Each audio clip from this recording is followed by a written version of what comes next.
All right, thanks everybody for joining us for our November 16th regular council meeting at 4 p.m. We are meeting and Zooming on the unceded traditional territories of the Comox First Nation. And with that, I'm going to pass it over to Councillor Cole Hamilton for a proclamation. And over to you, Councillor Cole Hamilton. Thank you, Mayor. This proclamation is to announce the City of Courtenay's recognition of Louis Riel Day. And I'll just read that whereas the Métis people and their descendants have significantly contributed to the exploration, growth, and development of Canada, and the Métis people are recognized under Section 35 of the Constitution Act of 1982 as one of Canada's distinct original Aboriginal peoples, and the Métis culture, rich in spiritual beliefs and colorful traditions, is an integral part of British Columbia's multicultural character. And whereas Louis Riel was a humanitarian and an advocate for the Métis people, and one of the Métis people's foremost historic leaders who strove for justice and the rights of the Métis people as Manitoba Joint Confederation. And whereas November 16th is an important and symbolic date recognized by Métis people across British Columbia each year in commemoration of the death of Louis Riel on that day in 1885. And therefore, I, Bob Wells, which I'm not, Mayor of the City of Courtenay, do hereby proclaim November 16th, 2020 as Louis Riel Day to honor the culture and history of the Métis people and Louis Riel's place in Canadian history. Thank you, Mayor. Thank you, Councillor Cole Hamilton. And I do want to just take a moment to thank you for your work on not just bringing forward the UNDRIP proclamation, which Council has unanimously adopted, but also working with the local Métis group to bring this forward, and really want to recognize your work on this file. I think really is again one of those concrete steps that we can do as a city. We've raised their flag at City Hall, as well as the proclamation which you read, I really appreciate you doing that. With that said, I'm going to go into our preamble. Due to the coronavirus COVID-19 emergency, the City of Courtenay, with authority of Ministerial Order M192, Local Government Meetings and Bylaw Process, Order Number 3, implemented changes to its open council meetings. In the interest of public health and safety, and in accordance with Section 3.1 of Ministerial Order Number 3, M192, in-person attendance by members of the public at council meetings will not be permitted until further notice. Council meetings are presided over by the mayor or acting mayor, with electronic participation by council and staff via live web streaming. And with that, adoption of minutes from November 2nd and 9th. I'll move adoption, Mr. Mayor, of both minutes. Excellent. Are there any questions or comments regarding the minutes? Seeing none, I'll assume that minutes are unanimously received, and we'll move on. Again, item number 2.1, we may just have a quick motion to bring that back. We're going to be talking about it under 4.1. If somebody could move that very quickly. Move that be approved as a late item. Excellent. All right, all those in favor, or sorry, again, as long as nobody says that they're against it, I'll assume that's been received unanimously. And with that, we will move into our delegation. Dave Mellon is going to be talking to us about the Stoughton Falls Legacy Project presentation. And over to you, Dave. Thanks, Mayor Bob. So once again, do I go to the share screen? Yep.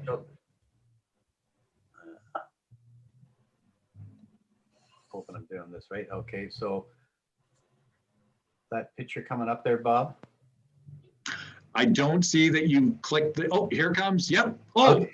Perfect. Hey, well, we got one done. Mayor and Council, thank you for giving me the opportunity to present this information on behalf of the many concerned citizens of the Comox Valley. I wish to make it clear at the outset that I do not support either the Comox Valley Regional District or 3L developments in their undertakings and actions regarding the use of the land we are discussing. And at this point, I just click on the next photograph. Is that correct, Eric? Is Eric still there? Yep, that yes, sir. Yep. And then why is it not coming up? Oh, there you go.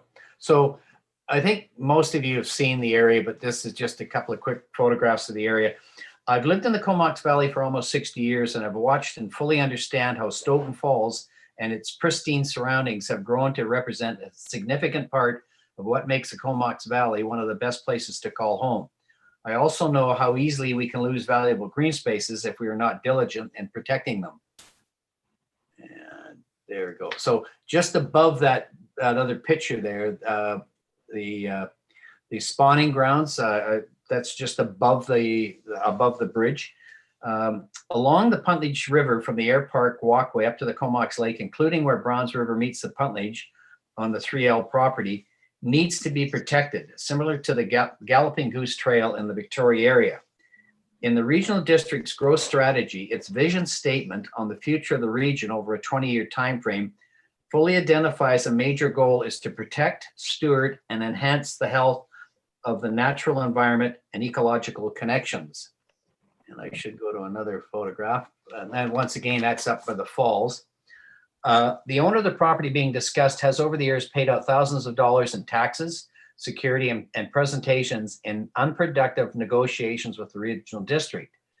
I am not here to debate the shortcomings or merits of those negotiations, but at some point it is reasonable to expect this property owner will want to recuperate some of his costs by logging the area or removing gravel from that area. It's quite a gravel area, as you're probably well aware. This could leave a potential repeat of what occurred in recent years at the Browns River, where it had been a pristine area and was logged and scarred right up to the Medicine Bowls, or even worse, the Pearl Lake scenario located at the Oyster River. And I'll just get this one up for you. This is a satellite photograph. If it'll come up. Eric, just to be clear, we're not getting the shared screens at this point or any time other than the first picture. Sorry, Dave, to interrupt. Yeah. We're not doing that? Well, no, as you're changing picture, sorry, my screen scrolled as if it was getting replaced, but I think it was actually just redrawing the same picture. So we're still on picture Stoughton 1. Okay, well, So you may need to unshare and reshare each photo individually, or possibly click on that Stoughton 1 image, and there may be, like, there's a down arrow, there may be an option on the Mac, but it's probably easier just to reshare each image individually. Okay, Bob, I'm getting lost here in the, so do I go to share screen? Yeah, same one you did before, but this time let's just make sure you're sharing Stoughton number 2. Okay, so, I'm just gonna go, this is the one I want up, Pearl Lake. Is that showing on your screen now? That's Okay. perfect, thanks. So Pearl Lake is the headwaters of the Oyster River, believe it or not. And negotiations between the forestry company that owned the property and another group fell apart. And I overflew this area just recently within the last 3 weeks, and it's even worse than it looks right there. And that's what I'm afraid that might happen in and around the Stoughton Falls area. So I'm really concerned about that. And in 1886, believe it or not, the city of Vancouver leased Stanley Park from the Defense Department, and 2 years later acquired it. I think you would agree that the Vancouver City Council of the day showed vision in acquiring this 1,001 acre park for future generations. Stanley Park is today an undisputed world-renowned icon of British Columbia.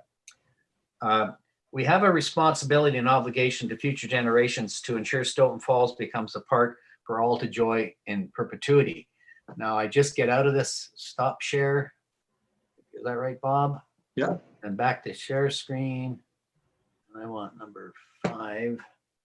Sorry to drag this out here, guys. I think it should be that one.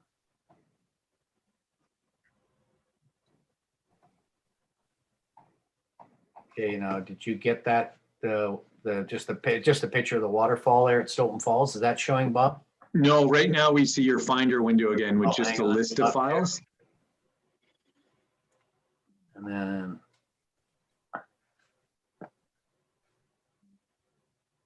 gosh, I won't worry about that too much, Bob. There's one picture I really want to get up if I can here. Well, you've done it a couple times, so I'm positive you can do it.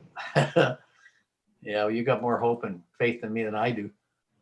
Yeah, now that it's open, now share that image 7. Okay, share screen. It's not showing what I want here, Bob.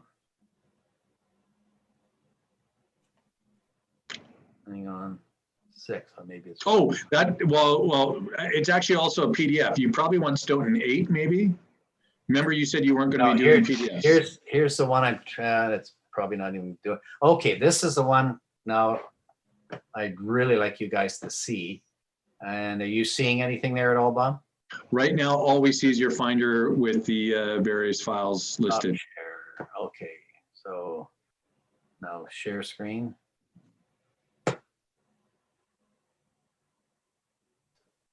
You see the satellite picture of Courtenay and Stoughton Falls and Comox Lake?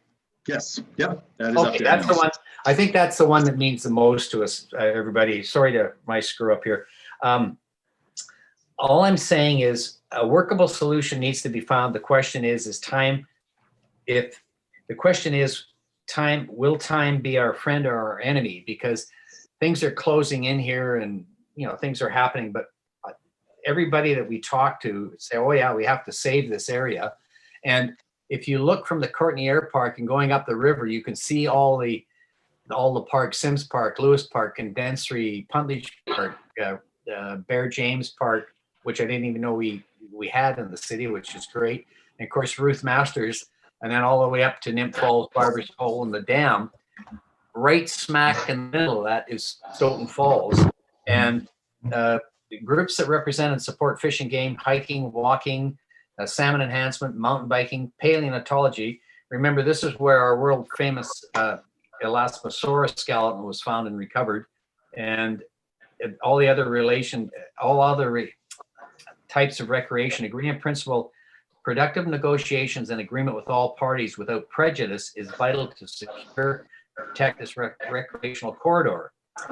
Our friend Ruth Masters would have championed this effort and would no doubt be extremely disappointed in the loss of this green space.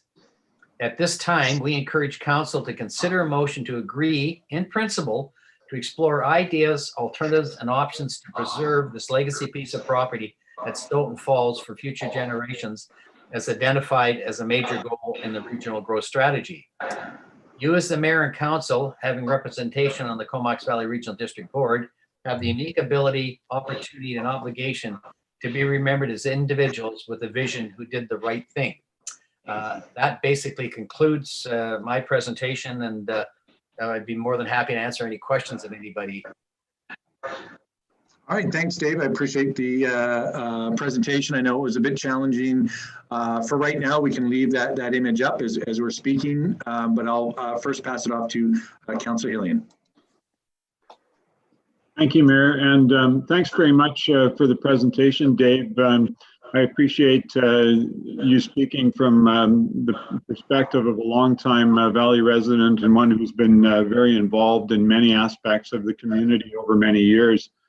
I'm not sure if you're aware, but we currently don't have a regional parks function, and so the issue that comes up when it comes to protecting special properties is where the dollars come from.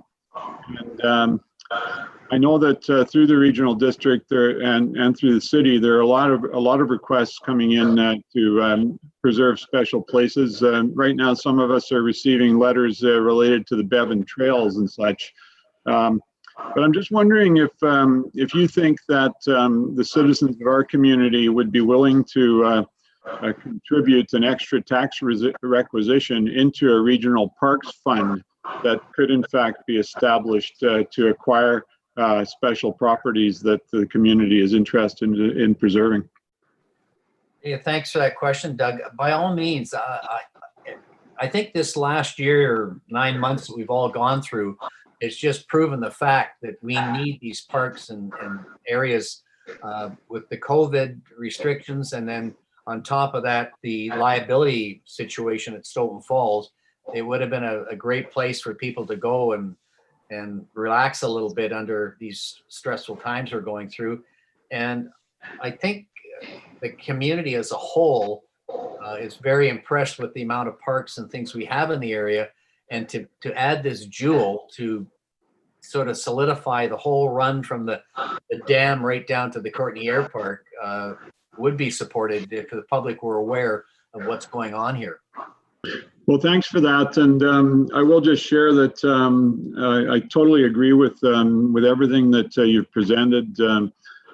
Particularly in the first 3 or 4 months of the pandemic, my spouse and I walked in Puntledge Park nearly every night, and that developed the appreciation I have for the pioneers who built the community and had the foresight to put aside these special areas. So thanks very much for bringing this forward tonight. Not a problem, Doug. Any other questions? There is Councillor Theos. Thank you very much, Mayor, and thank you, Dave, for the presentation. Sorry, at the initial part of the presentation and throughout parts of it, the Zoom was going in and out for me, unfortunately. But yeah, Dave, you know, everything that you do in the community is recognized and much appreciated over the many years of your volunteerism. And this seems to be another project that has huge significance for the Comox Valley. And thank you for taking it in under your leadership to see if a solution can be found here to preserve what can be this jewel, as you mentioned, in the Comox Valley and Vancouver Island and British Columbia. So there is great significance of seeing success in Stoughton Falls' future. Dave, can I ask you in regards to your request once again, just because, as I say, I didn't catch parts of your presentation, unfortunately, and I just wanted to know your specific ask. How can we help today and moving forward see this vision proceed in a way that's going to be successful? Well, thank you, Matt. I think first and foremost, I think we're all well aware this property has been contentious to begin with, and it's, you know, 14 years later, there's still no viable solution. And I just think as adults, we need to sit down and negotiate and revisit this to the point that satisfies everybody's needs. It's easy to say no, but this is something that we're going to be looking at for a good long time if this thing goes south on us. And if you go up to the medicine bowls, and you may not have seen that picture of Pearl Lake, when people get in there and start cutting trees down that they're legally allowed to do, and hauling the gravel off, which they're also legally allowed to do, it just gives it that scorched earth look to such a pristine area that I enjoyed as a child. And I can't help but notice in the City of Courtenay recreational sites, you have a picture of Stoughton Falls as a place to recreate. And, you know, the picture shows like, you know, 50 to 100 people enjoying it. And I just hate to lose that beautiful, pristine look to the falls.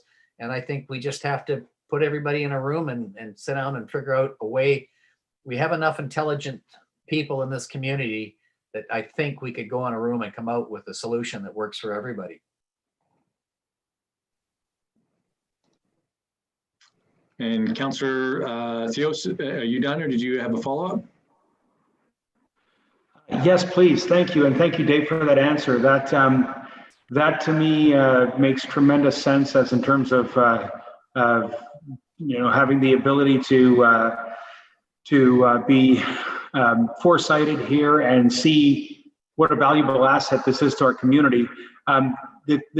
The one thing I wanted to ask you, Dave, that would be critical in also moving forward is you know, when it's in private hands, when it's private ownership, how do you see that from your vision? How would you see that conversation move forward? Again, you know, at the moment it is private ownership, and the conversation would, as you said, would have to be saying, let's all move forward for the betterment of the Comox Valley, putting aside all the other potential issues. I had the pleasure of being involved in the regional district meeting this morning, and 3L Developments has even put out another proposal that encompasses a number of different things. and I've been to about 5 meetings now at the regional district and listened to what's going on. And once again, not trying to side with anybody, but what I'm seeing is that the owner of this private property, as we're all well aware, it's private property, is willing to negotiate. And life is a lot easier if people are willing to talk and sit down and come to some solution that's going to work for everybody. I know there's concerns about low cost housing and this and that, but the longer this drags out, the more expensive the cost of land is becoming. And from this satellite photograph, it just shows you we're, Cumberland and Courtenay and Comox, we're all back to back in this, and it's incumbent upon us to make sure that it's saved. And with the current landowner, unless, I don't think we've got the money to go out and buy all of his land, but if there's willingness on all parties to negotiate, you sit down at a table and work it out and come to something that's going to be beneficial to all concerned. That almost sounds like a Rotary tagline. Oh, you smoothie. Excellent. Councillor Theos, did you have more, or does that satisfy you? No, thank you, Mayor, for the opportunity. And I see Councillor Moran is about to speak next. And I know that Councillor Moran has talked about this issue recently a little bit, as in terms of it being an issue still at the regional district. But I was wondering if any of the colleagues that are on the regional district, as I'm not one of those, so I'm not privy to a lot of the information that's going on in regards to this particular development and where it's at, or what kind of negotiations are going on. But I don't know if there's anything that any of the colleagues can share that can actually help us focus on the park preservation and keeping this potential incredible piece of property for all to enjoy in the Comox Valley. And look forward to hearing comments. I'll just, Councillor Thiels, I'll just cut you off. Unfortunately, staff did prepare me just in case this came up. I should have given the preamble that this is really Dave Mellon's delegation. But there's information and things that directors from the regional district aren't allowed to share in public. They're in camera. But beyond that, it's really not their delegation. But we can certainly, and we'll make time for our council to have that conversation another time. But right now, we really want to stay focused on Mr. Mellon, and we've got a big agenda to get through as well. So hopefully that deflects a little bit of that. Not to say that we can't talk about it, just I don't think it's appropriate right now to go down that rabbit hole. So, okay, that's fine. Okay, thanks, Councillor Theo. Sorry for cutting you off. And we'll go to Councillor Moran.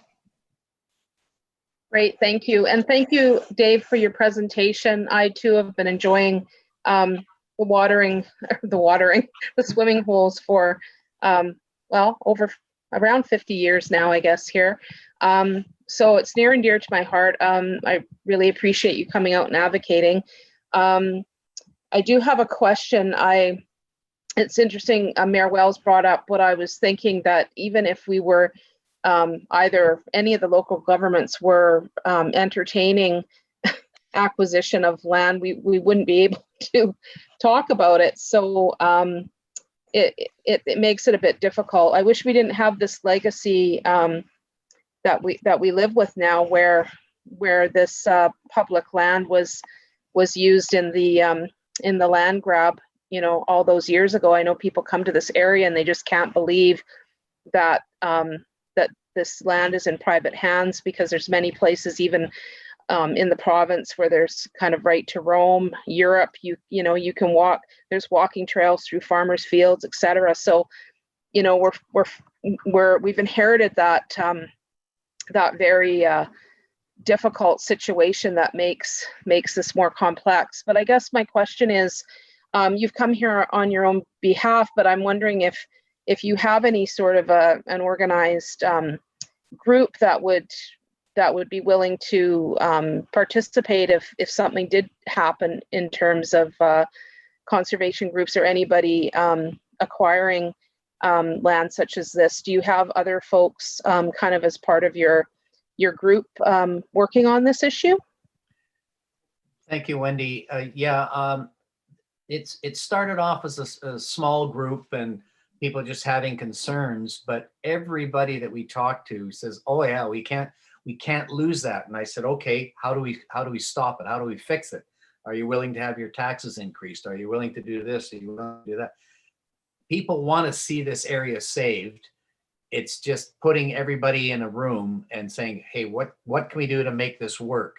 And as living, but going back in history here, as the chair of the airport commission, building the airport terminal was a concern, and we needed an infusion of $4 million to make that work. And we went to the whole community and said, here's what we're looking to do. Are you willing to get on board? And do you think this is a good idea? And when it was presented and there was input from everybody in the community, we had, I believe, an 87% approval rate to fund the start of the airport terminal building, which you look at today, it's high, a lot of people are working there, and it's a tremendous thing to have in our community. So yes, by all means, I think we could get people together to try to sort out how we can deal with this, whether there's some negotiations with 3L Development on how they can use that land to recoup some of their invested money, or maybe possibly some way to buy the whole thing. I mean, that's way out there, but I know we could get people together, because the general consensus of opinion is we have to save this piece of property. I just have a follow-up, Mayor. Thank you, Dave. I just wanted to mention at the electoral areas meeting today, and I'm not sure, Dave, if you were there for the whole meeting, but there was a motion passed directing staff to explore options with the landowner to have public access. So that was a public meeting, and that motion was passed. So it looks like, there might be some things happening there, but I just wanted to reiterate that even though that often things are going on behind the scenes, but we're not able to discuss. But today there was that public meeting where that was brought up. So thanks so much. Thank you. Excellent. Thanks, Councillor Morin. I don't see any further hands up at this moment in time, but I do want to take this opportunity to thank Dave Mellon for, I think, although potentially technically challenged presentation today, just for taking the time and effort to bring forward something that is, I think, really important to our community. And it is a challenge nonetheless. But to know that you're working on it does give me a measure of comfort, as it were. And so I just really want to thank you. And obviously it's been mentioned, all the work you've done in our community. Thank you, Mayor Wells. I want to thank your staff, in particular, Wendy and Eric, for helping me set this up. And I'm sorry I screwed it up on you here, Eric, but we got the main stuff through, and I appreciate everybody's time and consideration. But this is something that's not going to happen overnight, but I think it needs to happen. So I'll leave it at that, and thank you for your time. All right, and thanks for your patience, Dave. It's much appreciated, even with the technical stuff. If you wouldn't mind unsharing your screen, and then we'll let you leave the meeting. How's that sound? I'll get on that. All right, thanks very much. And I'll turn to council. I believe should I have asked for a receipt for delegation, or are we good, Mr. Richstad?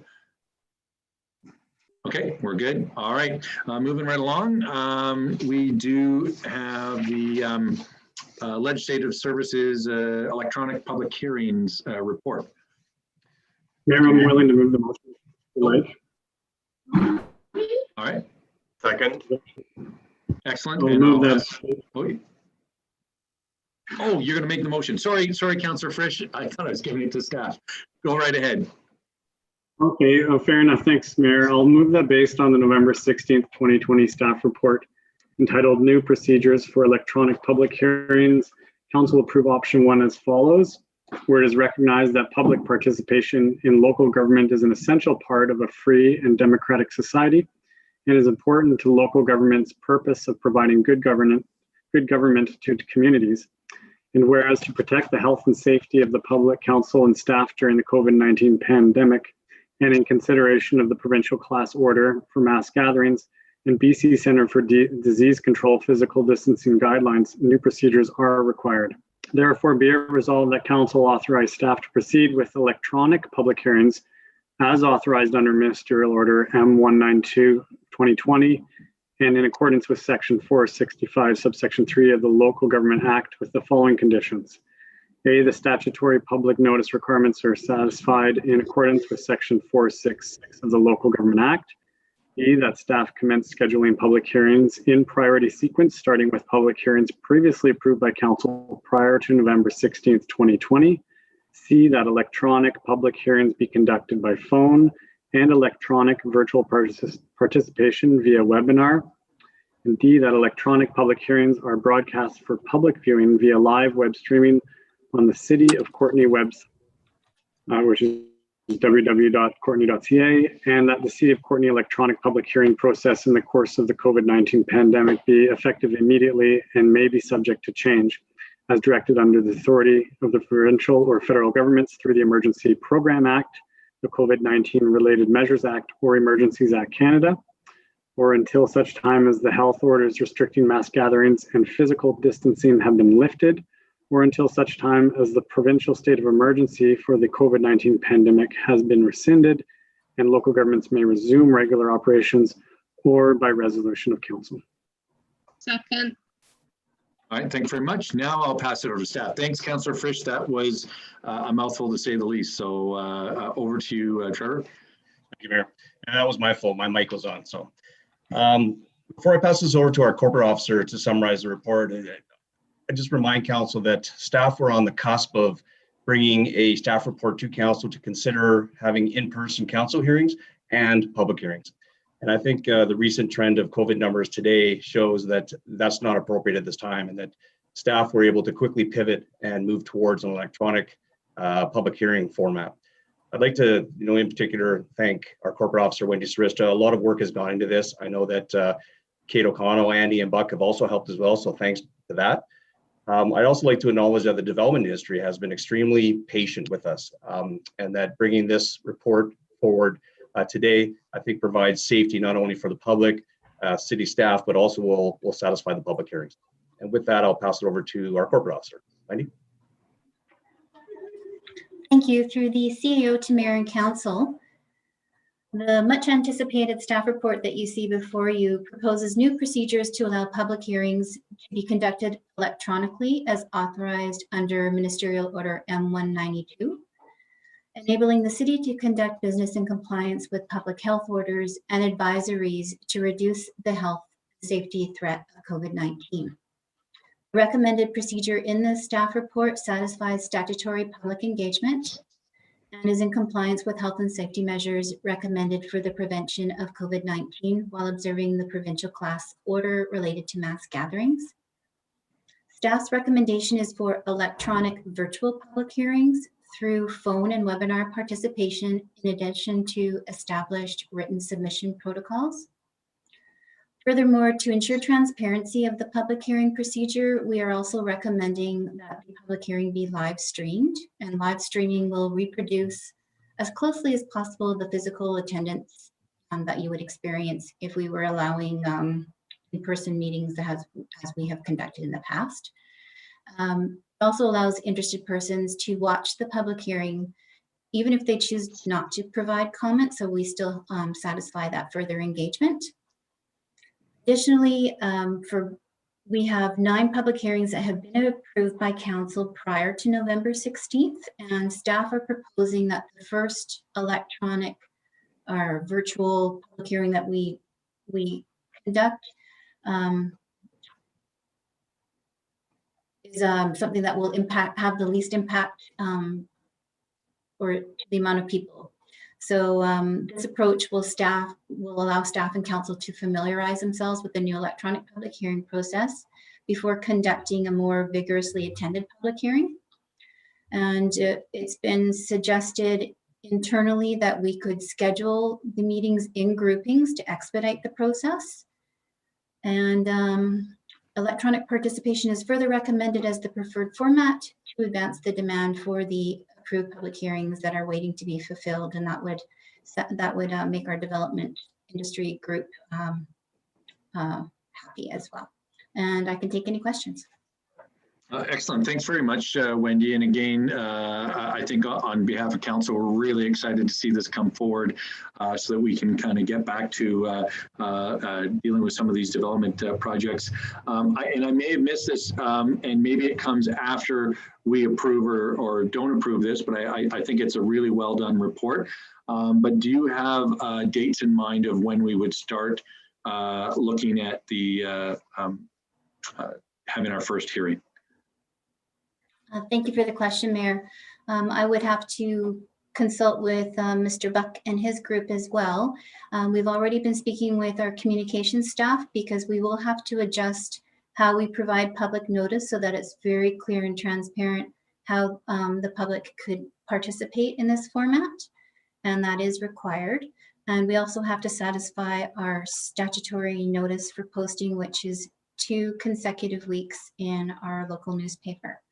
So if council approves today, we can coordinate that with development services staff so that we can get that advertising up and running.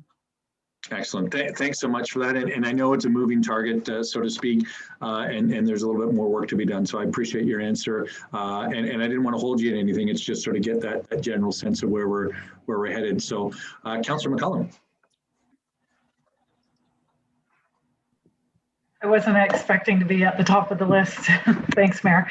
Yeah, just a question about how it's going to work putting a grouping or a cluster of public hearings together. Are we imagining that we'll schedule these outside of, previously we've kind of had them slotted in during our regular council meetings, but is it going to happen on a different night? And what's the anticipated amount of time before we can get caught up with the 9 public hearings? Are we going to put, you know, four together? Are we going to keep it to 1 or 2 items for the next month or so?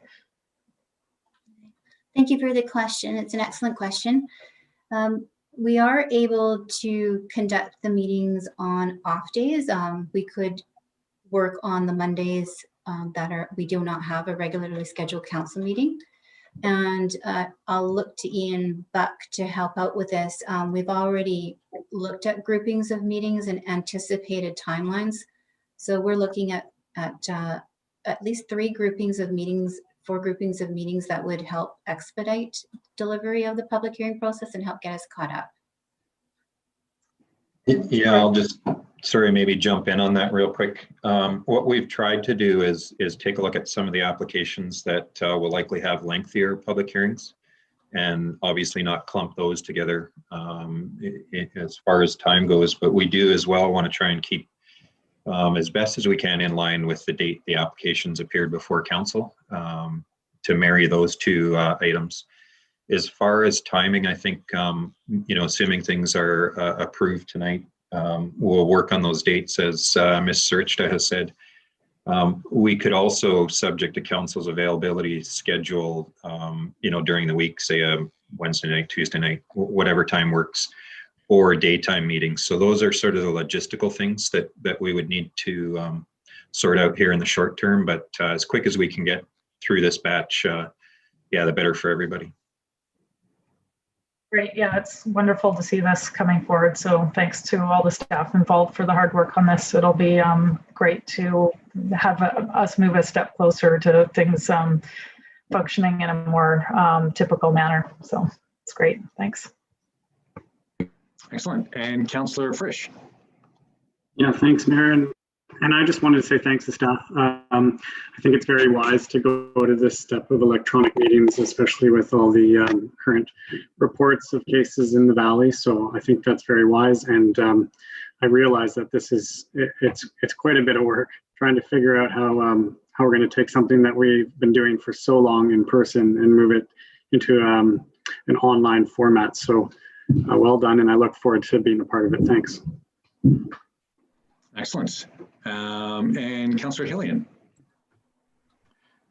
Thank you, Mayor. 2 questions for staff. The report makes reference to the research that has been done to towards this resume process. And I'm just wondering if, first of all, if staff could comment on any other communities that they've examined that have moved to an online public hearing process, and what the experience has been there. Thank you for the question, Councillor Hillian. Actually, we're very fortunate to have Kate O'Connell with us, because prior to her employment with the City of Courtenay, she was with City of Burnaby and has facilitated a number of these types of public hearings. So I will defer to Kate to respond to that question, please. Okay. Thank you, Councillor Hillian. Good question. I was one of the fortunate city clerks when I was with Burnaby to have one of the very first electronic held public hearings in the Lower Mainland and across the province. So much so that a lot of the materials that I created while working for the city are being used in the provincial guidelines. So before leaving Burnaby and starting with Courtenay, I had facilitated 5 of these electronic public hearings, developed policies, procedures, scripts, you name it. So I'm feeling very comfortable in supporting Mr. Richstad moving forward on this. When we were looking at it initially in the Lower Mainland, because the larger cities were some of the first to start up, considering the number of public hearing items that we had in the backlog and the pressure from the development community to move forward. Most municipalities went for full electronic. As you can see in the report under option 2, there are a lot of risks that come with considering a hybrid in-person option.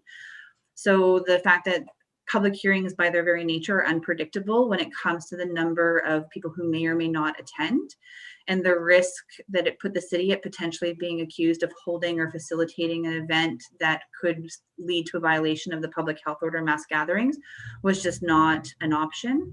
The other part is this allowed people to participate within the meeting via phone. So even if they were technically challenged, the phone is pretty simple. It's been around for a long time, so wasn't really an issue. And part of that came from the legal opinions at the time, which basically said that if you were to have only in person and someone felt that they weren't in a position to be able to maintain their personal health and safety, and they couldn't attend because no electronic options were provided, that could call into question the validity of the public hearing as well. So the information that's been used to create these recommendations comes from the best practice guidelines from the province, through the ministerial orders, as well as through my own practical experience in working with the LGMA, the UBCM, and the province in facilitating some of the first electronic public hearings in the province stemming from COVID-19 protocols. Well, thanks for that. I'm glad that we can benefit from your experience. I did want to share that Councillors McCollum and Cole Hamilton and myself had an opportunity to meet with some citizens at a site that is probably going to be scheduled for one of the more contentious public hearings. And we certainly ran into some opposition there to the idea that our hearings might be electronic. I'm not sure if that relates to uncomfortable people being uncomfortable with that process, or just liking the idea of being able to bring a throng of folk to a city hall and impress us with their views. But I do want to know if staff feel that that we have the technical capacity both to manage these and to support the people who may be challenged with different ways of participating. As we've seen earlier tonight, it's quite often possible that things can go wrong with our technology. And I know that we have a relatively small IT staff that's been very taxed to keep up with all the demands of these types of meetings and such. So I'm just a question about our staff capacity to manage this. Councillor Hillian and Mr. Richstad, if you're okay, I'll respond to this one. One of the benefits that is in the report is that part of the public participation will be via the webinar, which, as you're aware, council meetings have been held using the webinar feature for some time now. So staff, whether it's IT or internal staff, we're quite familiar with it. The other side is using the teleconference services done by TELUS Communications. It is a fully staffed service. They provide us with scripts that we can nicely edit. It doesn't actually result in any additional work. It's just a matter of flipping between callers from a teleconference phone line, which is just a dial-in process. and going to the webinar and back and forth. So honestly, aside from what's currently being required of IT to facilitate these council meetings by webinar, there really would not be any difference aside from some scripting on the actual meeting. And as mentioned in the report, council will be provided training and a run through of the public hearing prior to the first meeting. That's great to know. Thanks very much. And I think, and just because I have been meeting with staff on this on a fairly regular basis for I think months now, I think one of the things that we want to do is probably, and staff are already planning on this, where we do not just a test run through on it, but when we go live, we start small just to make sure there's no wrinkles.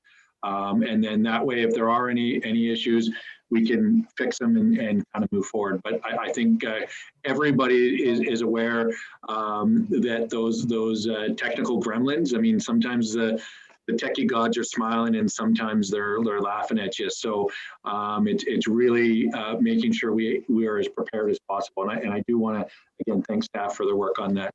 Councillor Theos. Thanks for the opportunity, Mayor. I was happy that part of my question was just asked and answered, so that's fantastic. The second component to my question is in regards to obviously many of these issues have actually been in the making for a few months now, and you know, a lot of the public, the general public that may have been anticipating coming forward and bringing their ideas forward, a lot of that steam has possibly left from their engines there. So now my question is in regards to what is going to be our outreach to ensure that that people are aware that these issues are back, and to send off a wide enough net that gives people an opportunity to participate, to the public an opportunity to participate in these public hearings. And maybe I'll quickly just jump in here. I know that we're going to have, like we always do, a very robust communications plan for each public hearing, and maybe I'll pass this over to Ian Buck for any further comments you may have on that. I know on the developer side, I can say, Councillor, that in many cases we're in communications daily. So certainly on the developer side, they're well engaged, but I'll let Mr. Buck speak to the public engagement. Yeah, thanks for that. The on the public side, there's a few different options for notification that we do. One, and the primary one that's legislated, is through newspaper advertisements. So I know that not as many people maybe are reading the newspaper as used to, but that's the primary legislated form. We also post them to our website and social media, the dates. And then our current practice, and council can certainly expand the distance, but we give direct notice within 100 meters of the affected property. So any property owners within that immediate neighborhood are notified.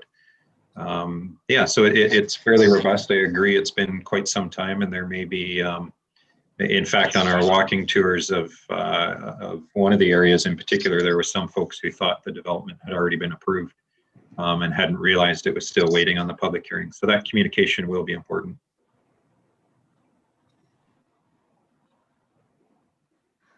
All right. Thank you very much. And just to follow up on that question in your comment, Mr. Buck, if council wanted to increase that 100 meters, and given the short timeline, the runway we have right now is pretty tight, would it make sense to maybe bring that under new business tonight, if that's something that council wants to think about, or do you think that would be better to come back? I would really prefer it to be tonight. If that's the case, procedurally, I'll let maybe others comment on that. It is built into our current procedures bylaw, but I think and again, I'll let others jump in if I'm incorrect. I think a resolution on this specific issue, given the unique circumstances, if you want to go 200 meters, 250, whatever that distance is, I'd really prefer that direction tonight so we can prepare those mailouts and keep things on track. Okay, and I wouldn't have brought it up, but when you said 100 meters and then you followed by unless we give different directions. So thanks for that clarity. And later on in the meeting, or possibly subsequently, if Mr. Richday gives me permission, we could have a subsequent motion so that we can keep it nice and tight. So I'll look for that direction momentarily. But first, back to Councillor Morin. Great, thank you, Mayor. Well, the first thing I just wanted to express appreciation to staff for working on this, and our longtime staff, and also obviously our new staff person. Burnaby's loss is certainly our gain when it comes to Ms. McConnell, so thank you for that. My question is, and I don't know, maybe Ms. McConnell can answer this, but I'm wondering if there's an opportunity or if there's any benefit to having kind of a electronic or Zoom tutorial even prior to the public hearings getting going. I know that I coordinate several groups, youth groups in the Valley, and we did some Zoom training with the participants ahead of time.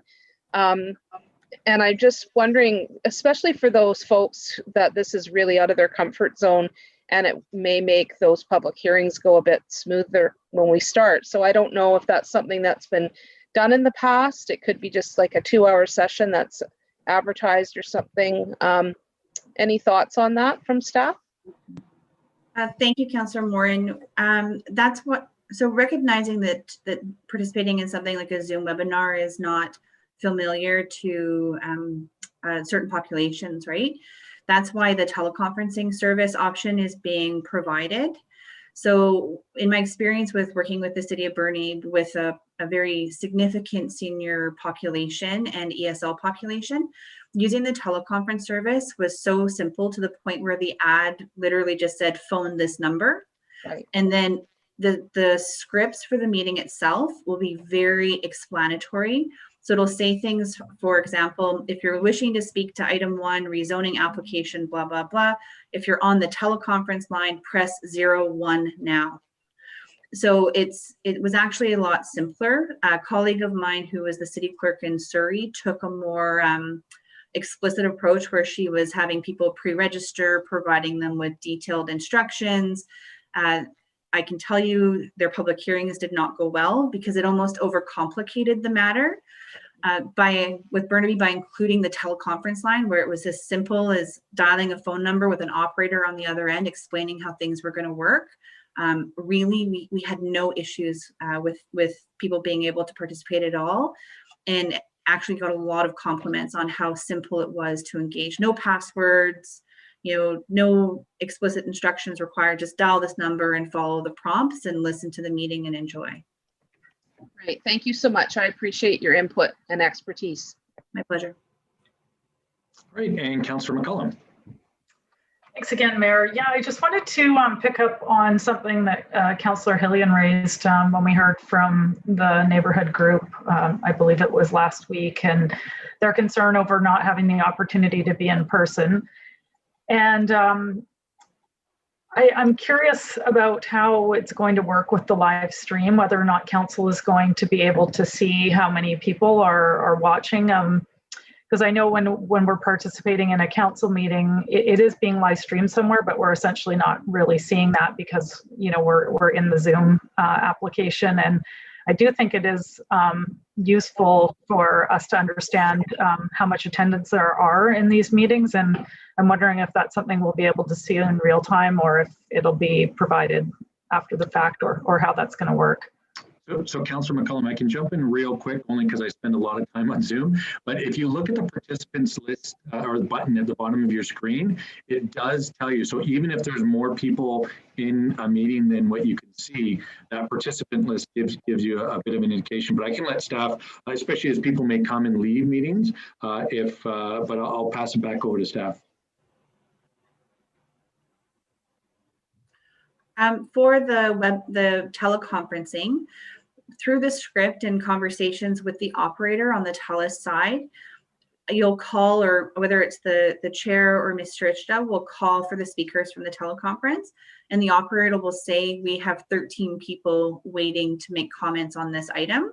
So each time we cycle between 5 callers from the webinar or 5 callers on the teleconference, you'll get an updated number on the number of folks who are waiting to be heard for that item on the teleconference. In regard to the webinar, not the webinar, but the YouTube live stream, we can provide that information, I believe, afterwards, but we'd have to check with IT and communications as far as what type of analytics may or may not be available. That would be helpful. Thank you. Yeah, excellent question. And we may be getting into the weeds a little bit, but there are all sorts of metrics that are possible, but it really depends on how far in we want to go. So, but I think staff probably have it fairly well in hand and will be providing us with more information. And like I said, if we do a bit of a dry run, that'll give us a bit of a sense of where we're at and what information it's able to do. So, especially as we're letting people on phones mute and unmute and stuff. So yeah, so that's another whole other issue. So anyways, I'm getting ahead of myself. Ms. Rift, I did see that you had your microphone. So yeah, I was going to pass it over to you. Yes, thank you very much, Mayor. You were inquiring about broadening the scope for the engagement when the notices are being delivered. I would recommend that the resolution on the floor have an amendment to include broadening it to the 200-meter radius during COVID operations, and that would satisfy that requirement. Okay, so if a councillor decides to bring forward that amendment, that'd be the cleanest, best way. And then when we get through COVID and this motion is no longer needed, then we can go back to sort of the regular statute requirements that we follow. Mr. Mayor, I'm prepared to move the amendment as suggested by Mr. Ichta that we expand the notice range to 200 meters during this time of the pandemic. I'll second that. Excellent. Is there any questions or comments based on that? I mean, the fact that it looked like everybody was seconding it, there may not be, but I do want to give the opportunity if somebody wants to speak to it. Seeing no questions, although I will poll council on the amendment, starting with Councillor Cole-Hamilton. In favor. Councillor Hillian. In favor. Councillor McCollum. In favor. Councillor Morin. In favor. Councillor Theos. I'm in favor. And I'm in favor as well. I think you missed Councillor Frisch, Mr. Mayor. Oh, Councillor Frisch, my apologies. No, my apologies for that, Councillor Frisch. Okay, everybody's in favor, and I'm in favor as well, so that's unanimous. So excellent. So back to the motion as amended.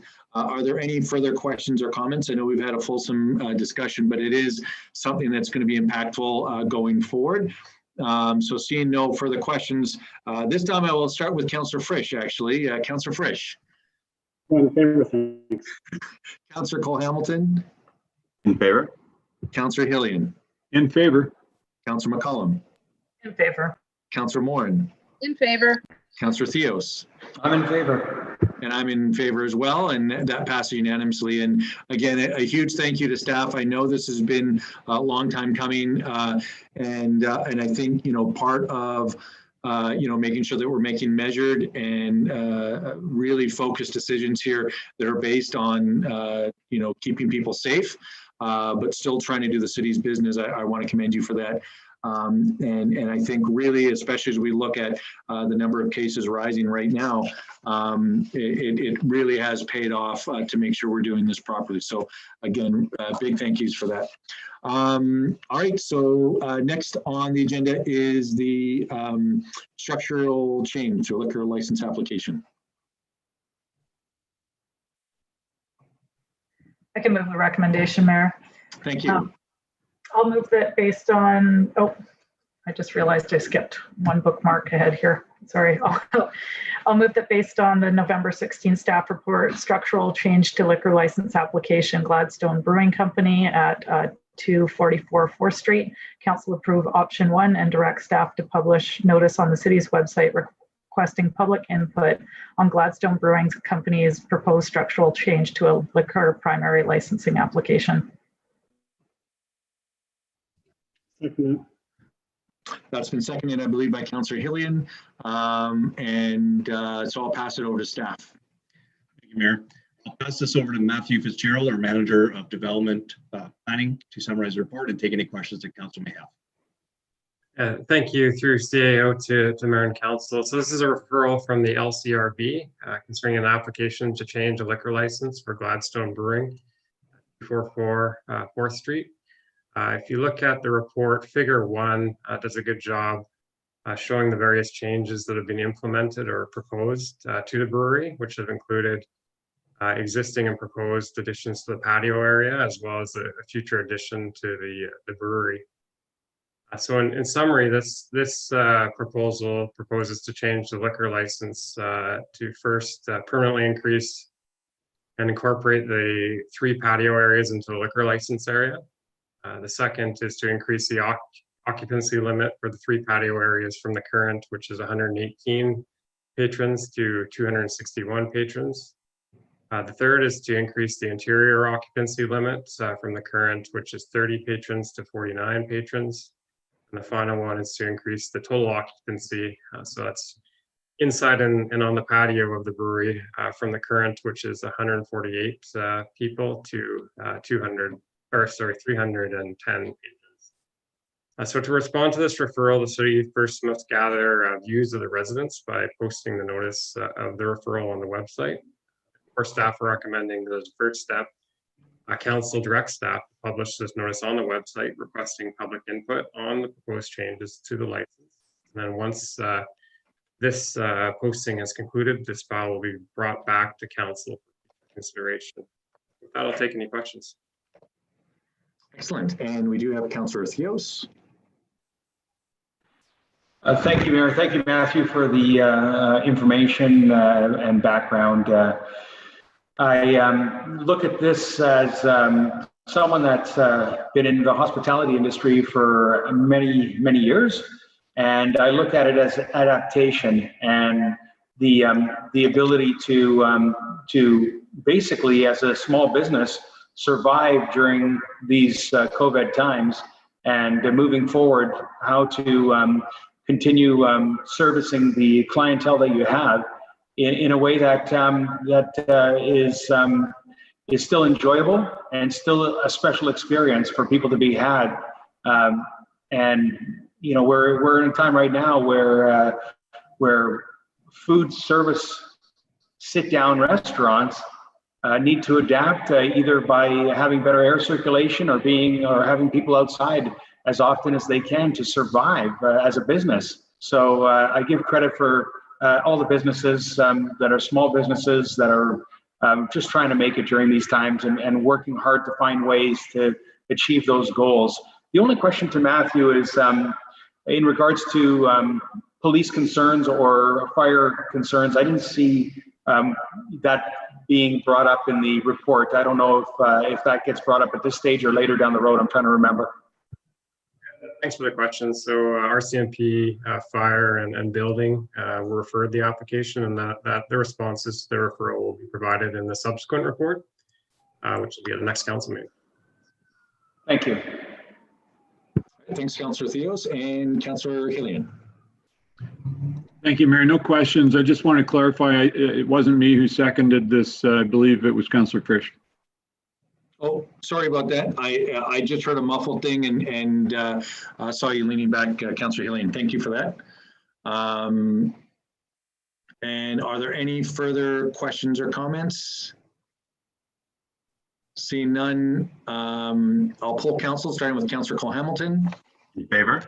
Councillor Frisch. In favor. Councillor Hillian. In favor. Councillor McCollum. In favor. Councillor Morin. In favor. Councillor Theos. I'm in support. I'm in support as well. So that's unanimous. Thanks very much. And next we have the release of covenant for restriction of secondary suite. Happy to move this if you like. Yes, please. Move that based on the November 16th, 2020 staff report entitled Release of Covenant Restricting the Secondary Suite for 2977 Cascara Crescent, council approve option 1 and direct staff to notify owners subject to the same covenant of the request for feedback prior to final consideration of the release. Second. All right, and I'll pass it back over to staff. Thank you, Mayor. I will pass this over to Ian Buck, our Director of Development Services, to summarize the report and take any questions that council may have. Yeah, thanks very much through the CEO to Mayor and Council. Bit of a unique request here to release a covenant that was put on as a condition of subdivision. And I'll just maybe run through the brief history here. The applicant in 2010, original developer, applied to rezone the properties to allow for secondary suites. The rezoning was approved, and during the subsequent subdivision application, at that time, and this was 2011, the practice of the city was to collect development cost charges on secondary suite proposals, whether they were to be built or not. So at the time of subdivision, you paid the regular single-family development cost charge plus an additional charge for the potential suite.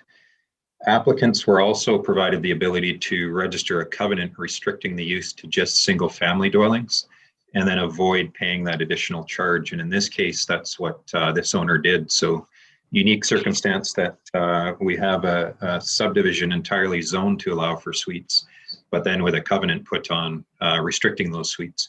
So the subdivision's 18 lots mostly been built out. There's 2 vacant ones. This particular property has been acquired, and the owners have requested that the covenant be released in order that they can provide a suite for a mother to live in the dwelling. Staff are recommending, just because of the unique circumstance, it doesn't require rezoning, it doesn't require a public hearing. But because the owners in that neighborhood are all subject to the same covenant and may have purchased there because of the restriction on secondary suites, or possibly would have built a suite had they been provided the option, that we notify them of this consideration, obtain feedback, pull that together in a report before council makes their final decision. Again, not a formal public hearing, but I think given the circumstance, it's probably a good idea to notify the people. Excellent. And Councillor Theos. Thanks, Mayor. Thanks, Ian. You know, when you look at this, I was around during that time, and I look at it as somebody is proposing to benefit their senior loved one, and that's a great cause. There's no question about that. But at the same time, my question is in regards to the fact that the developer at that time was able to save money on those potential DCCs, had the option, and was able to then potentially sell the property at a lesser rate because the overall community did not get the funds for those DCCs. So all the public in the community of Courtenay did not receive that extra funds. So the developer in this case saved those funds.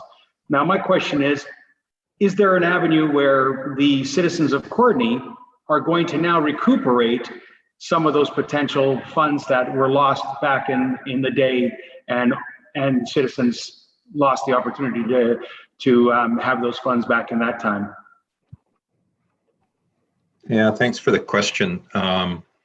So I guess the best way to answer it is no, there's not really a mechanism for that. The amount of money is, for one lot, negligible. I imagine at the time it would have been in the couple $100 range. And then maybe just to more broadly speak about development cost charges, today we don't collect development cost charges for suites. So the bylaw is very specific that if you have a lot similar to these ones, you would just pay the single family rate and we wouldn't charge that additional amount. And then generally what the intent of DCCs is to collect funds to assist with the impacts of growth on the community. So the extra sanitary capacity, water capacity, roads impact, all those utilities are what DCCs are collected for. So in this particular instance of one secondary suite today, we wouldn't collect it. And then the overall impact on our infrastructure and the need to collect would be, in my view, fairly negligible given the circumstance. All right, and I don't see any other further questions at this point. So just want to confirm there's none. And if not, we can move into confirming votes for the motion, starting with Councillor Cole-Hamilton. In favor? Councillor Frisch. In favor. Councillor Hillian. In favor. Councillor McCollum. In favor. Councillor Morin. In favor. Councillor Theos. I'll be in support. And I'm in support as well. Thanks everybody for that. I am weirdly finding that the audio for me is kind of cutting in and out, so I'm losing a little bit from some folks, but I think we've gotten that done. What's next? It is external reports. So it is the, I believe 5.2, the Rethink Comox Valley. Somebody like to receive that? We've received. Second. Excellent. And did staff want to comment on this at all, Mr. Kushner? I would just add that a lot of the initiatives that are identified in that letter have been undertaken by city staff as well in conjunction with the regional district. I will say that myself included with a number of the directors meet with the regional CAOs to collaborate and to discuss a number of the initiatives, and maybe I'll just leave it at that. All right, thanks very much. And as co-chair of some of the stuff from the ERTF, at least there's been, you know, a lot of things that have come back through, but we've been clear that we don't want that to stifle what people want to do at local government. We want to make sure everybody, if something makes good sense and they want to move forward on it, they have that freedom to do it. Councillor Frisch. Yeah, thanks, Mayor. Hopefully it's not too loud. My kids seem to be having a dance party upstairs. Nonetheless, just on the Rethink plan, I just wanted to highlight that there was a lot of work put into it and a lot of consideration from the board over the last 6 or 8 months to decide which services could in fact find savings and which in fact could not. So in some services, it was decided that we should hold the line on our taxation and continue the programs as planned earlier, generally because they were exceptionally important to the valley and we could never imagine cutting particular services. But in other places, they found cost savings, and it was intended that it would help out our municipal taxation to pass these savings along. So excited to see that. And I also just wanted to mention, I think we missed 5.1 if you're planning on going back to it, which is the appointments to the RD. I certainly did. That's on the other page here. Yeah, thanks for that, Councillor Frisch. And thanks for the information. I really appreciate that. I don't see any further questions or comments, so I'll just, oh, Councillor Hillian. Sorry, Mr. Mayor, I just wanted to clarify, did we have a receipt motion on the Rethink? I don't think so. I think, Yes, did we? Oh yeah, and I even asked Mr. Kushner to speak to it. Yes. Sorry, I've got a little bit of fish brain where, you know, 10 seconds later, I'm losing some stuff here. So my apologies that I had flipped over the one page there prematurely. So, we got the receipt, but we do have a question or comment from Councillor Theos.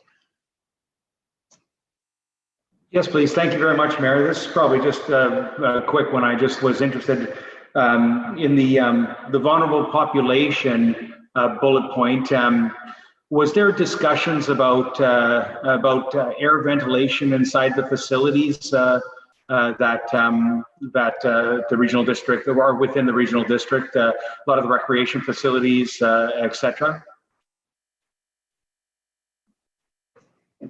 Yeah, thank you for the question. I don't recall one, but I can certainly reach out and see if it's something that that was discussed. All right.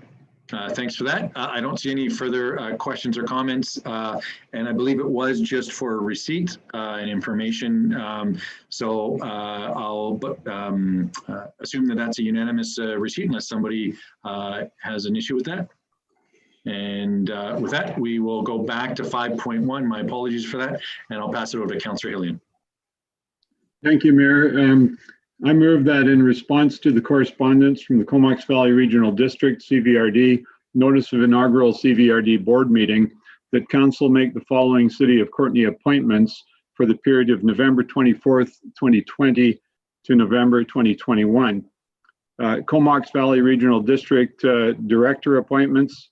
The four directors recommended for appointment are Councillor Cole Hamilton, Councillor Hillian, Councillor McCollum, Councillor Morin, with alternate Mayor Wells and Councillor Theus.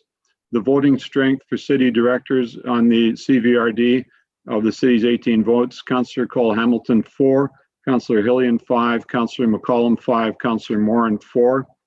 The three directors to the Comox Valley Sewage Commission, Councillor Cole Hamilton, Councillor Hillian, and Councillor Morin, with alternates Mayor Wells, Councillor McCollum, and Councillor Theus.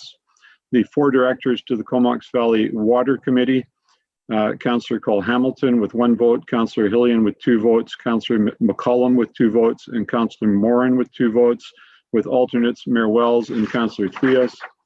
The four directors to the Comox Strathcona Regional Hospital District Board, Councillor Cole Hamilton, Councillor Hillian, Councillor McCollum, and Councillor Morin, with alternates Mayor Wells and Councillor Theus.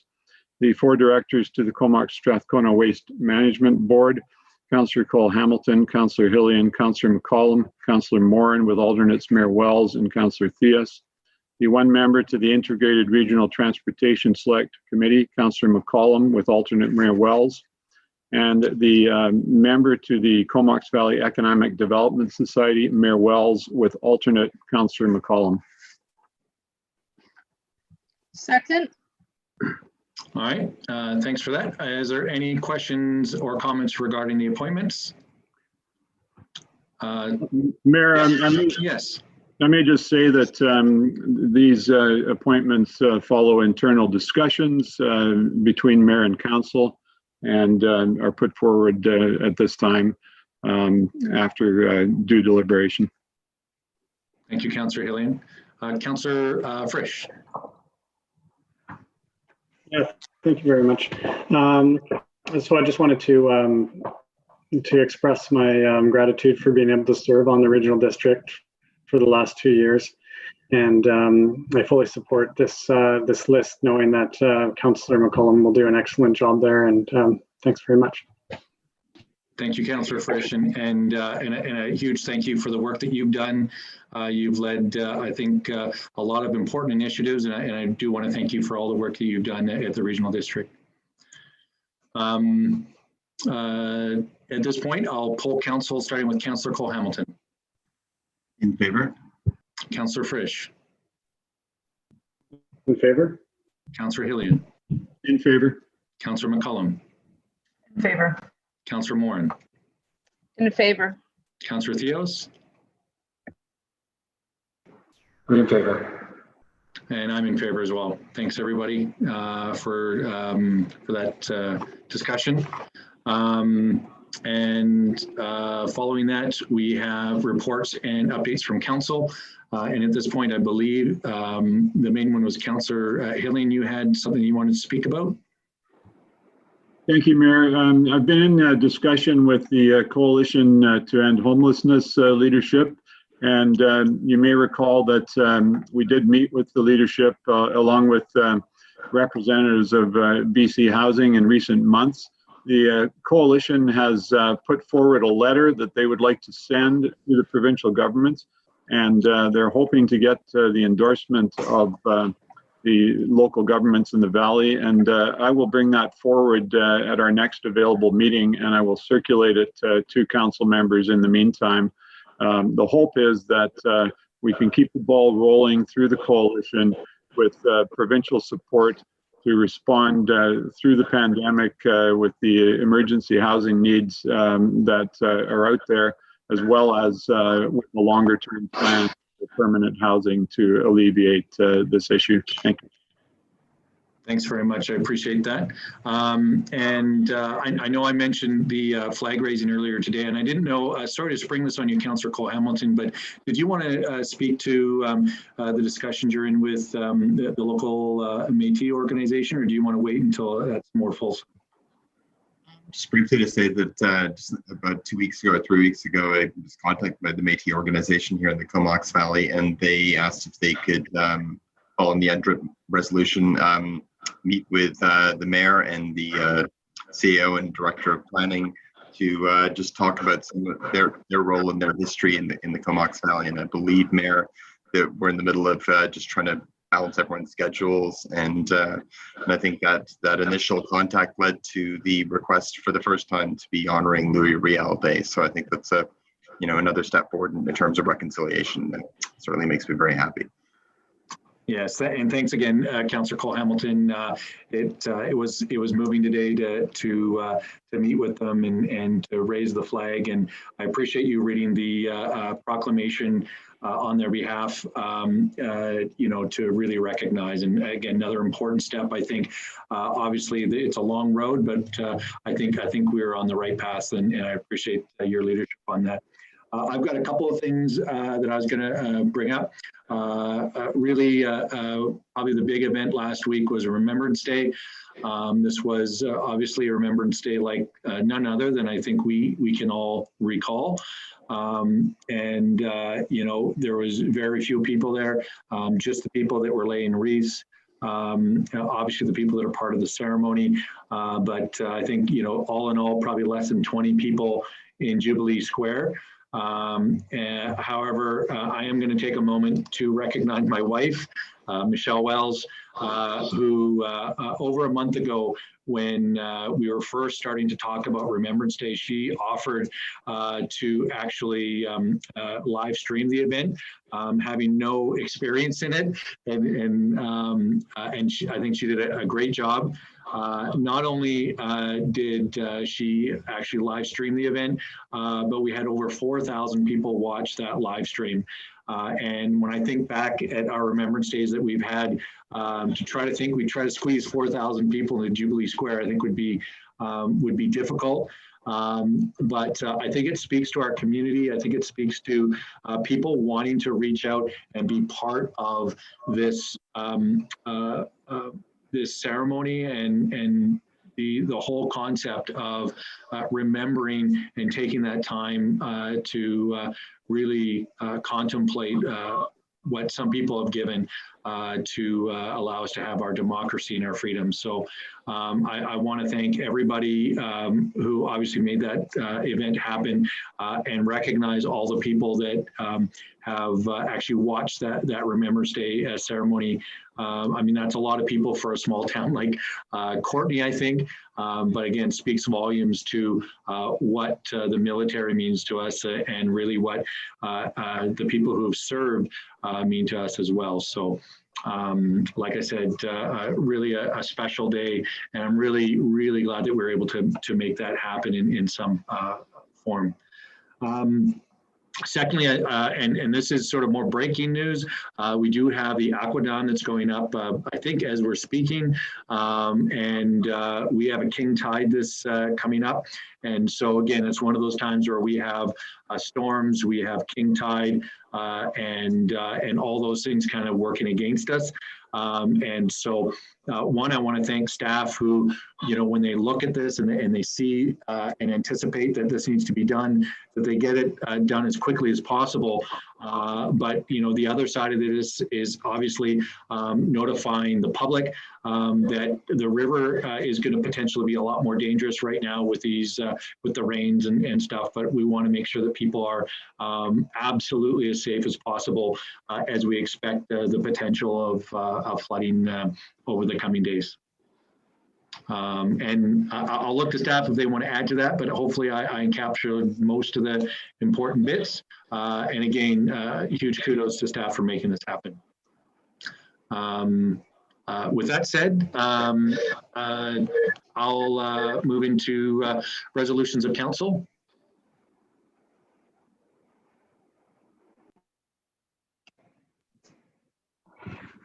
Not hearing anyone else jump up, Mr. Mayor. Being can move I'll that. move that a special camera meeting close to the public be held November 16th, 2020 at the conclusion of the regular council meeting pursuant to the following subsections of the community charter: 91C, labor relations and other employee relations; 91E, the acquisition, disposition, or expropriation of land or improvements, if the council considers that disclosure could reasonably be expected to harm the interest of the municipality; 91I, the receipt of advice that is subject to solicitor-client privilege, including communications necessary for that purpose; 91K, negotiations and related discussions respecting the proposed provision of a municipal service that are at their preliminary stages and that in the view of the council could reasonably be expected to harm the interest of the municipality if they were held in public. Seconded. Excellent. It's been seconded. And Councillor Frisch, just so you know, I think your feed has gotten a little, the audio actually came through okay, but it was a little jittery. So if it seems like we're not able to respond, that might be, there may be something happening there. So so that's been firsted and seconded. Any questions or comments?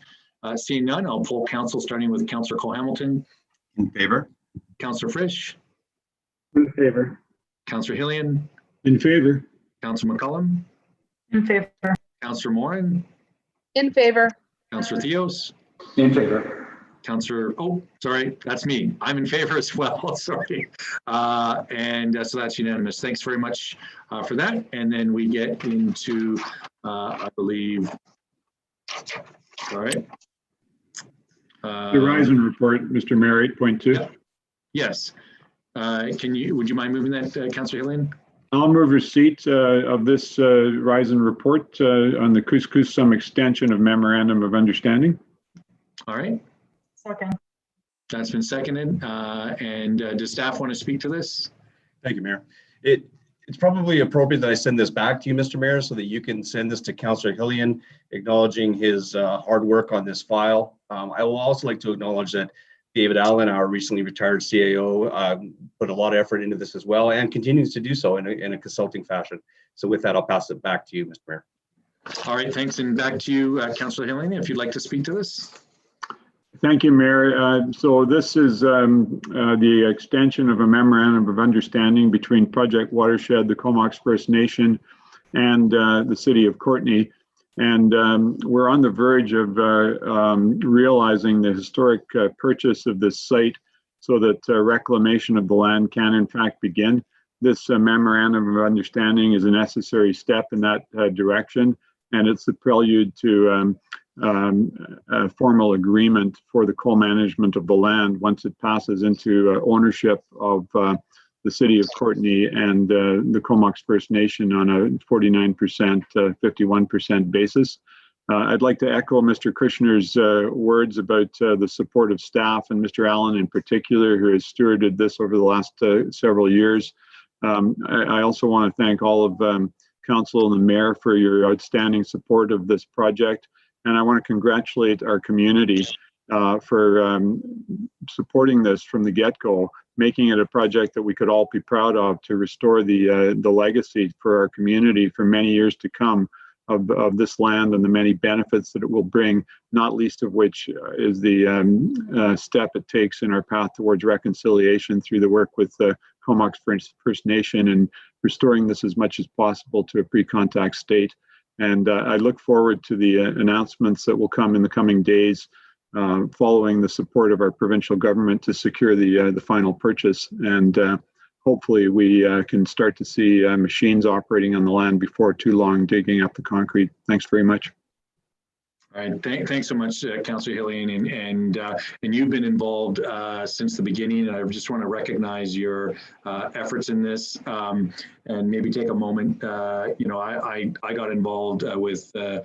Actually popped up yesterday as a memory, and I remember meeting with Jack Menard and Tim Ennis, who again I think have put a lot of effort. Tim has been outstanding and has done this in previous communities, and so just that. That belief that this is actually a possible or a possibility. The folks at Project Watershed, again, just their absolute resolution to get this done. And then the support from, you know, MLA Ronald Ray Leonard, our MP Gord Johns, who have also worked, I think, tirelessly. Maybe a bit of a shout out that we did, I believe, get a promise that that it's actually going to be one of the things the province makes sure that gets funded. And so I think that was actually announced by the Premier, John Horgan. So again, I think it's been a large project, but our community has certainly come together to make sure that it goes forward. Councillor Hillian, I saw you take your mic off. Did you want to do a subsequent? I was just going to say well said, and thank you, Mr. Mayor. Yeah. I get nervous when I start saying people's names because I think I'm gonna miss them. So if I have, please jump in afterwards. Councillor Morin. Great, thanks, Mayor. I mean, you've both said everything so eloquently, but I just want to really stress the piece about how exciting this is that we'll have a tangible example of sort of walking the talk on reconciliation, and it's going to be an exciting time to see this restored. And I think the public is going to be pretty blown away when I look at what Tim Annis has headed up in the Campbell River restoration. It's just such a vast contrast to what's there now, what we're going to see, and I'm so excited. I'm really proud of council and all the community members who have contributed to this, and to KFN for partnering on this. It's going to be exciting. It's exciting now, and it's going to continue to be exciting. So thank you. Excellent. And I think, and again, just because it came up as a memory, I mean, this is the second anniversary, and it was really the first thing I did as mayor of the city of Courtenay. I couldn't be more prouder to be able to be partners with Comox First Nation, an organization like Project Watershed, and everybody that's been involved in this. I mean, they've raised a significant amount of money, and they're always aware of the fact that once the property is purchased, the real work begins. And I think this is certainly going to be a project our entire community comes behind to make sure it gets done. So with that, if there's no further comments, I'll poll council. I know it's been maybe a more fulsome discussion, but again, I believe it's a receipt motion just to affirm the resolution that was passed in camera, Mr. Mayor, which is on the agenda. Fair enough. Okay, because it is just receipt, then I will assume a unanimous decision for receipt. And sorry, and I think I was looking at the next one, which talks about the new business for the letter of request. Mr. Mayor, I'll move that council through staff provide letters of support as requested by Comox Valley Project Watershed Society for November the 20th, 2020 for applications for funding for the Couscous Restoration Project. Second. Excellent. That's been seconded by Councillor Cole Hamilton. I didn't hear the audio, but I did see you speak and your mic come off. So that's been firsted and seconded. Is there any questions or comments regarding this? Seeing none, our opportunity to show our support. Councillor Cole Hamilton. In favor. Councillor Frisch. In favor. Councillor Hillian. In favor. Councillor McCullum. In favor. Councillor Morin. In favor. Councillor Theos. In favor. And I'm in favor as well. So thanks for that. Very exciting. And again, another important step moving forward. Next, we're into bylaws, starting with third reading.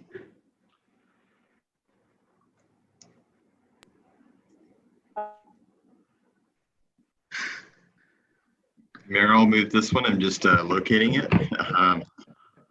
I'll move that zoning amendment bylaw number 3016-2020, bylaw to amend zoning bylaw number 2500-2007 to rezone property from residential 1 zone to residential 1S zone, and amend schedule number 8 zoning map to permit the addition of a secondary suite at 450 17th Street, receive third reading.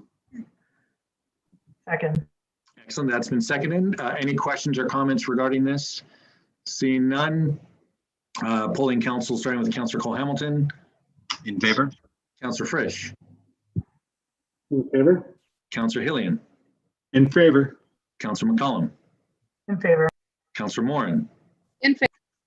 Councillor Theos, In favor. and I'm in favor as well. And for final adoption, I'll move this one, Mayor.